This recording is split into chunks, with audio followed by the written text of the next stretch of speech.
राहुरी आणि बारामती पोटनिवडणूक आणि याकरता बारामती संदर्भात अद्याप निर्णय नाही. राऊत म्हणतात पोटनिवडणुकीसंदर्भात मवियात चर्चा सुरू आहे. शरद पवार उद्धव ठाकरेंची फोनवरून चर्चा झालेली आहे असा राऊतांचा दावा आहे. तर काँग्रेस सोबतही आपण चर्चा करत असल्याचं राऊत माहिती देत आहेत. पाहूया. निवडणुका लढायच्या की नाही या संदर्भात गेल्या काही दिवसापासून महाविकास आघाडीमध्ये अंतर्गत चर्चा सुरू आहे. असं काही नाही की चर्चा सुरू नाही. काल स्वतः माननीय शरद पवार यांचं उद्धव साहेबांशी चर्चा झाली. काँग्रेस पक्षाच्या नेत्यांशीही आमचा संवाद सुरू आहे. निर्णय त्यांनी घ्यायचा, काय करायचं. राहुरीमध्ये आमच्या पक्षाकडून एकूण 3 इच्छुक आहेत. उद्धवजी ठाकरेंची इच्छा आहे की सुनेत्राताई पवार यांची बिनविरोध निवड झाली पाहिजे आणि त्याबद्दल सुनेत्राताई पवार यांच्याशी उद्धवजी ठाकरे यांचा संवाद देखील झाला.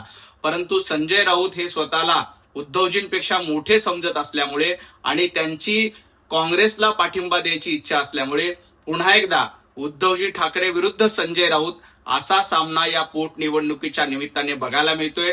आता हे बघणं महत्वाचं आहे की याच्यामध्ये उद्धवजी ठाकरे यांचा विजय होतात, ते बिनविरोधपणे सुनेत्राताईला पाठिंबा देतात, की संजय राऊत यांच्या सांगण्यावरून बारामतीमध्ये उभाटा गट काँग्रेसला पाठिंबा देतं हे बघावं लागेल.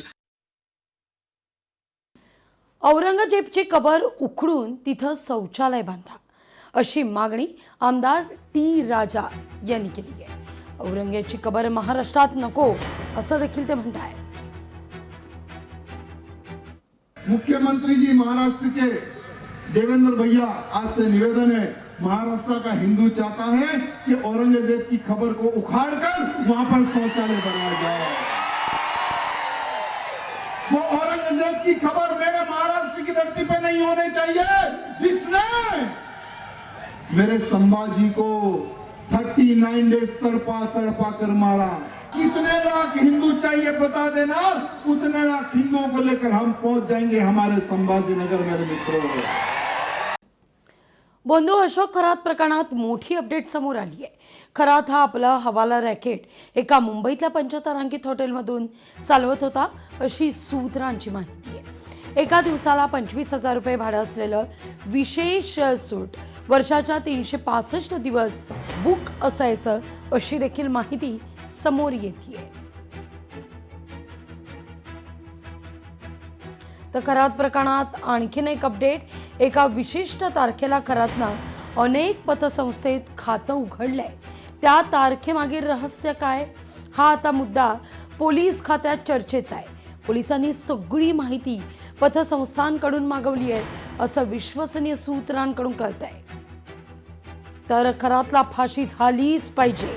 खरात प्रकरण जलदगती न्यायालयात चालवावं तटकरे यांची मागणी आहे.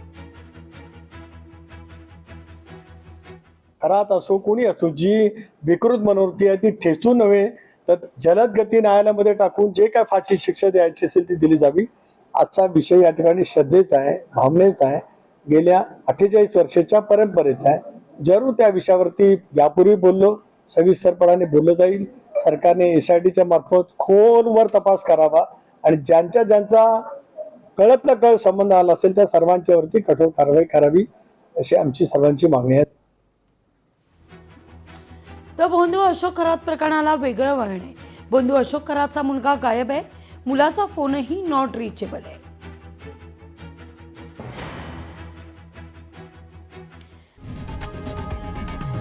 लोकशाही मराठी ऐका, पहा, जागरूक रहा.